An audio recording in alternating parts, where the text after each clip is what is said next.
All right, so we've talked about metals. Now let's talk about nonmetals, and specifically, how these guys are really, correlate to each other. First thing is metals, their properties are generally the opposite of nonmetals. All right, so like metals, you could easily shape them into things. They had ductility and malleability. Nonmetals do not have that. Nonmetals are very brittle. All right, so it's easy to break them. They have dull colors. They are not super shiny. Like graphite in pencil lead is carbon. All right, that's a very dull color. It's also very brittle, which is why we're able to write with it. They are poor conductors of heat and electricity, which actually makes them good insulators. All right, so a lot of times the stuff on the outside of a wire is made from non-metal components. And they have low boiling and melting points. All right, so your nonmetals are going to be everything on the right side of the periodic table, right of your metalloid purple area, as well as hydrogen. All right. So, another important thing to note about nonmetals is that honestly most of the Earth is made up of these atoms. All right, so for example, Earth's crust is tons of oxygen. All right, there's also silicon in there, but oxygen is the nonmetal that we want to focus on. Silicon is one of our metalloids. The air that we breathe is predominantly nitrogen, 78%, then oxygen, 21%, and then the rest of the gases that are in there generally come from one of our nonmetals. All right, so argon, carbon dioxide, things like that. So your specific nonmetal groups include the very last column, 8A or 18, and that's your noble gases. Noble gases are known because they are boring. All right, they're inert, they don't react.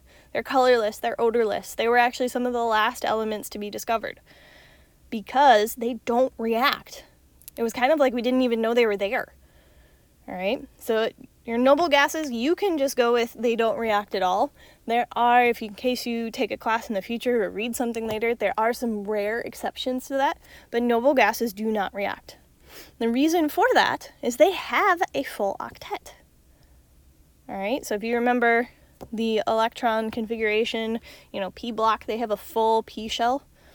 All right, all of their electron configurations is the final s and final p shell are full. So they have those 8, that full octet, which makes them very, very stable, which is why they don't react. Right next door, in green, you have your halogens, fluorine, chlorine, bromine, and iodine. These guys are highly, highly reactive. All right? They're kind of the non-metal counterpart to your alkali metals. You don't find these pure in nature either. They have to be purified. Their valence electron configuration, they have 7 valence electrons, or a full s, and then only 5 p electrons. They're 1 away from that full octet, which is why they're very reactive. And then you've got the pink other nonmetals. All right, so again, these guys just kind of have a variety of different characteristics. One that you want to be familiar with is carbon has various forms it exists in. One that we've talked about already and you're very familiar with is going to be graphite. That's in pencil lead. All right. Another one you're probably familiar with is diamond. All right. Graphite and diamonds are really, really different from each other. So those different forms that carbon can exist in are called allotropes. Again, things you want to be able to do with this knowledge is be able to tell me if, of a group of elements, which one is a metal or which one is a non-metal. Or, if it tells you what would be the best classification for chlorine, you would tell me halogen. All right, so use this periodic table, these different patterns. I don't expect you to memorize which elements are halogens and which are noble gases. I want you to use the table.